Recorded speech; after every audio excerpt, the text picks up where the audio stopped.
Vê assim claramente, né? O rolo, como esse livro. No início é o mel, eu benarabassi no pouco, né? Berassi, depois tem gosto de fel, repa calabandori babassi. Berabaxá, como isso é forte. Então, Apocalipse 13, nós vamos falar a partir do versículo 3. Então, essa mensagem talvez explique um pouco o motivo de muitos líderes optarem pelo arrebatamento antes da grande tribulação. Então, assuntos assim difíceis de tratar, então é melhor... Foi a vontade que me deu, quando eu examinei, quando eu preparei, eu falei, a vontade era pular. Mas... Então é parecido com a situação da crise conjugal, né? Tratada pelos líderes, né? A grande maioria dos líderes nas igrejas, ou alguns líderes, né? Não posso dizer a grande maioria, mas nesse caso aqui, alguns líderes orientam dizendo que Deus tem algo melhor para a irmã ou para o irmão, né? Em crise conjugal, né? Principalmente quando o cônjuge o cônjuge ele não faz parte daquela igreja, não, então não é crente. Não, Deus tem algo melhor para a irmã, Deus tem algo melhor para o irmão. Estou falando aquilo que eu vi muito, irmãos, que eu vi muito, e tem aí até o dia de hoje. Então, caso você seja uma pessoa sensível, que fica impressionada, eu sugiro que assista apenas o vídeo do Paul Washer, que deixei o link acima, né? E futuramente você então assista, quando se sentir assim mais preparado, né? Eu estou falando algo assim que é preocupante, é realmente preocupante, mas é o que vai acontecer. Estou trazendo aqui a palavra. Não quer dizer que vai acontecer com você. É bem lembrado, Espírito Santo. Eu quero lembrar uma palavra que inclusive eu falei para a irmã Iva Pérez, né, que veio na palavra. Vamos ler aqui. Obrigado, Espírito Santo. Sem o Espírito Santo não tem como, irmão, fazer um vídeo nessa profundidade aí, não tem como. Está lá em Mateus 15. Não, Mateus 24, 15. Vamos lá, Mateus 24, 15. Não, 24, 15 não. Não, agora esqueci onde é que está. Está em Mateus 24, mas eu vou ter que procurar, que eu não lembro. Como Mateus 24 é muito grande, eu vou ficar aqui um bom tempo procurando. Então, deixa eu dar uma pausa. Não é Mateus, é Lucas. Lucas 21, versículo 36. Vigiai, pois, em todo tempo, orando. Todo tempo orando, né? Você fica em espírito e ora todo dia, todos os dias, né? Para que sejais havido por dignos de evitar todas essas coisas que onde acontecer, estar de pé diante do Filho de Deus. Então, existe um preparo aí do Senhor Jesus Cristo, né, para aquelas pessoas que vão passar, né, aquilo que ninguém quer passar. Essa é a realidade. Então, eu acredito que quanto mais perto estivermos do início desse acontecimento, o Senhor vai recolher algumas pessoas desse meu pensamento, né? Até mesmo também por causa da palavra, algumas pessoas que fazem falta na nossa vida, principalmente pessoas boas que amam fazer o bem. Então, se isso acontecer, não se revolte contra Deus. É chato falar isso, é difícil falar isso, mas eu vou trazer o que está na Bíblia. Mesmo a liderança da maioria das igrejas acreditando em arrebatamento antes da grande tribulação, deveriam alertar a igreja sobre esse tempo horrendo que virá sobre os crentes, que não foram arrebatados. Esse é um pensamento lógico. Mesmo acreditando, não, vai ser arrebatado antes, nós não vamos passar por isso. Mas peraí, e aqueles que vão ficar? Podem ser ovelhas da minha igreja. E como eu dizia aqui, essa igreja ama você, né? E não deixá-lo preparado. Preparar toda a igreja. Então houve arrebatamento, que bênção, irmãos. Foram todo mundo no céu. Mas os que ficaram estão alerta. Olha, não pode fazer isso, não pode fazer aquilo, não pode aceitar a marca, não pode entrar em desespero, vai passar o aperto, vai morar no céu, existe a promessa que se... Deixar a pessoa preparada. Não ficar com esse negócio de deixá-los para trás, esse filme hollywoodiano aí, que engana as pessoas, que ilude. Porque na verdade, irmão, vamos ser sinceros, a carne quer ouvir algo que agrada a carne, não Jeremias. Por isso eu sinto, irmãos, eu sinto que um pouquinho do que Jeremias sentiu, precisando dar uma notícia né? E o povo, não, que tempo. Olha lá a igreja que eu faço parte. A igreja é um ministério enorme, olha o nome do meu pastor. Não tem essa não, gente. Dizendo paz, quando não há paz. Enganando o povo. Então eu vejo isso. Deveriam a preparar todos, mesmo acreditando que a igreja vai ser arrebatada. Por quê? Porque até mesmo esses que sabem, que acreditam, né, que a igreja vai passar pelo arrebatamento antes da grande tribulação, sabem que vai ficar alguns que não vão subir todos eles, num discurso unânime. Mesmo eles pregando aí um arrebatamento secreto que não existe, né, heresia, não existe na Bíblia isso. Mas mesmo assim, mesmo que chegasse à conclusão, não, o Senhor Jesus mudou de ideia, que não muda, falar o Senhor não muda, é o mesmo ontem, hoje, será eternamente, mas deixa lá as pessoas preparadas. Então o que acontece? Eu vejo nessa decisão, né, da igreja de se calar, né, uma total falta de amor e um egoísmo gritante. Se houvesse amor, no mínimo haveria preocupação, né, e o cuidado da alma daquele que um dia foi ovelha daquele pastor ou daquele pasto. Não, foi conosco aqui e fomos arrebatados, né, e ficou. Mas ficou preparado. Ficou porque, né, algum motivo, dentro do ensinamento que é dado, né, algum motivo, ficou. Mas peraí, ficou, mas é irmão. Porque, irmão, não se iluda não. Seu irmão toma um susto para ver quem é que fica aqui. São chamados santos, irmão. Vou mostrar, vou mandar aos poucos. Infelizmente, a cegueira espiritual acaba fazendo da grande maioria desses líderes conduzindo uma igreja para combater uma guerra sem nenhum preparo. Essa é a realidade. Não estão preparados. Vão combater sem preparo nenhum. Então, versículo 3. Eu vi uma das suas cabeças com ferida de morte, né? A besta, né? O anticristo, né? Que tem 10 cabeças, né? Então, são 10 nações.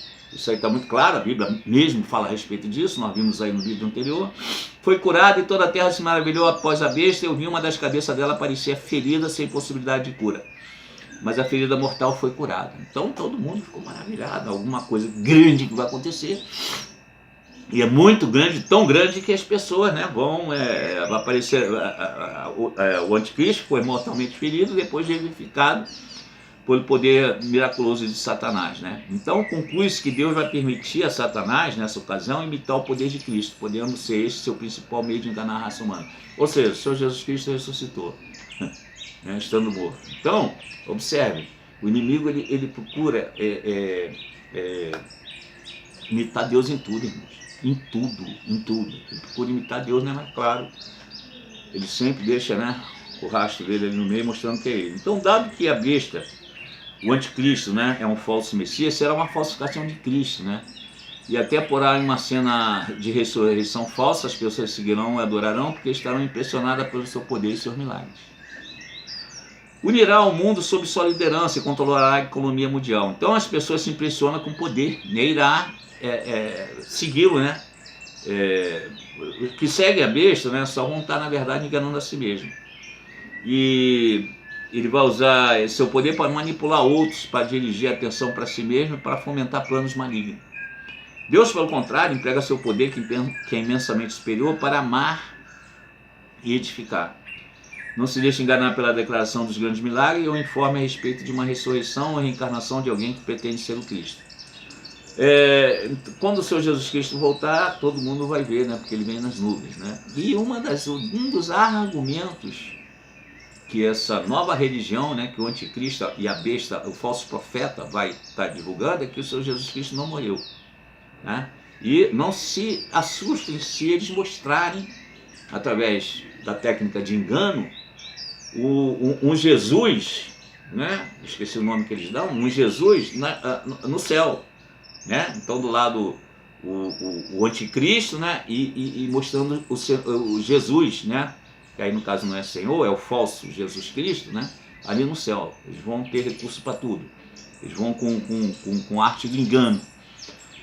Versículo 4. E adoraram o dragão que deu à besta o seu poder, e adoraram a besta, dizendo: quem é semelhante à besta? Quem poderá batalhar contra ela? Versículo 5, foi-lhe dado uma boca por proferir grandes coisas e blasfêmia e deu-lhe poder para agir 42 meses, ou seja, 3 anos e meio. Está muito claro aqui.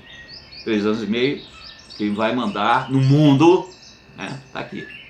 Então o poder otorgado à besta será limitado, né, por Deus, né, ele lhe permitirá exercer autoridade só por um curto tempo, né, que é 3 anos e meio. Mesmo que a besta esteja no poder, Deus seguirá dominando a situação. Né? Então, versículo 6, nós precisamos entender bem, irmãos, que vai vir, vai dominar, vai ser um problema, vai ser um problema muito sério, né? 3 anos e meio parece um período curto, 3 dias nessa situação já acho que é uma eternidade, imagina 3 anos e meio. Mas aquela história, nós não podemos perder o Espírito Santo, senão, amigo, não é para guerra sem colete. Essa é a verdade, sem colete, a verdade é essa. E foi-lhe permitido agora, a gente aqui, ó, versículo 7, e foi-lhe permitido fazer guerra aos santos, tá vendo o nome aqui de quem está aqui na grande tribulação? Santos. Foi-lhe permitido fazer guerra aos santos, então não é, né? Não é ímpio, santos, e vencê-los, misericórdia, é o título da mensagem. Foi-lhe permitido fazer guerra aos santos e vencê-los, deu-lhe poder sobre toda a tribo, língua e nação. Então, durante a tribulação, o povo terá de escolher entre a nova, popular e fácil religião, ou então crer em Cristo e permanecer fiel. Quem permanecer fiel, o detalhe aqui vai derrotar os crentes fiéis. Por que os crentes fiéis? Porque vai ter crente, irmão, que não é fiel. E esse não vai ser derrotado por quê? Porque ele vai ceder ao anticristo. Onde é que põe a marca aqui?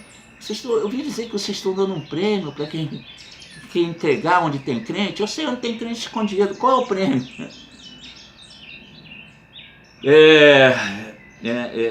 Permanecer fiel. Quem permanecer fiel a Deus e a sua palavra será perseguido e talvez morto.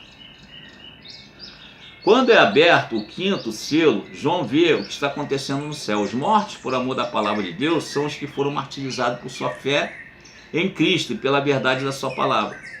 A eles foi dito que tivessem paciência, porque muitos outros ainda morreriam pela fé em Cristo. Na Bíblia, lá no capítulo 7, versículo 13 e 14, e também capítulo 6, versículo 9. Para quem crê no Evangelho, permanecer fiel à sua palavra, né? Talvez os também serão chamados de Marte, né?